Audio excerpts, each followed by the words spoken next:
Alin? Ilang ano lang? Ilang piraso lang? Oh. Hi guys! Dito ako sa okrahan. Ito. I-video ko itong mga puno ng okra. Ayan po siya. Ayan, ang aking mga okra. Ano na siya, malapit nang magbunga. Meron ng mga maliliit na merong bulaklak. Ayan po ang aking mga okra. At doon sa bandaron, ayan po ang mga aking mga sili. Maliliit pa yung sili, pero hopefully, lalaki din yan. Ayan. Yung mga mangilan-ngilan na merong okra din dyan. Kasi dati okra ang nilagay ko riyan. Tapos, tinira ng mga manok.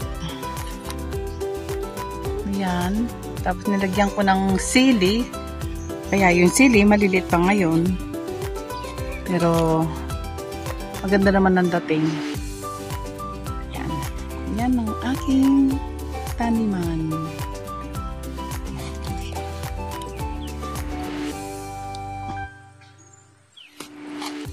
Aking mga okra. Ayan.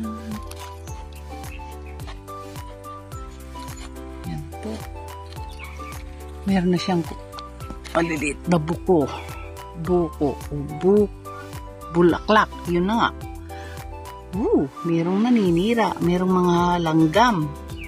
Kailangan na siyang sprayan soon. Ayan. Ano na po siya? Meron na siyang 12 inches high.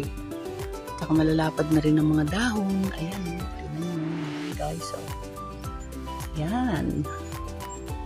Tapos, nakikita mo siya. Ayan. Ang tataba. Taba ng aking okra.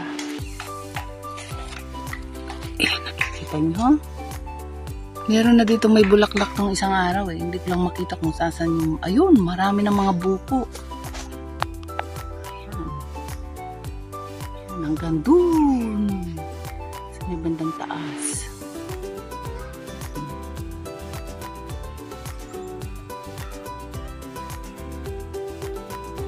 Ayan, ang aking okra.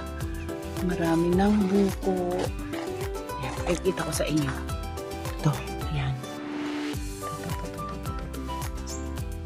Ayan, may buko na siya. Ayan. Karamihan po, ganyan ang laki ng buko niya. Ayan. Hanggang sa dulo. Kita nyo? Ayan siya. Ayan. Diba? Malalaki na sila. Tapos, dito sa bandang side na to, ibang size niya. Kumbaga dito sa kinatatayuan ko mga large size, dito naman sa size, sa side na to, medium size. Ayan. Kita nyo kung gaano sila kalulusog. Ayan. Doon, hanggang doon sa taas yan. Ano ko po yan. Tinyaga akong tinanim. Nililinisan. Dito ako nagpapalipas ng oras. Yan, mga tanim-tanim ko. Meron pang rambutan dyan. Yan. Tapos, ayun ang aking maliit na kubo. Yan. Hindi pa nga po tapos pero pwede ka nang mamahinga dyan. May ano na siya. Meron nang pwedeng tulugan doon sa loob. Tapos, ayan. Ayan po. Kanina nagtanim ako ng sili. Dami kong naitanim. Ayan doon sa malinis na yun. Puro sili ang nakatanim doon. Doon sa side na to. Itong side na yan. Puro kamote naman. Okay po. Thanks for watching.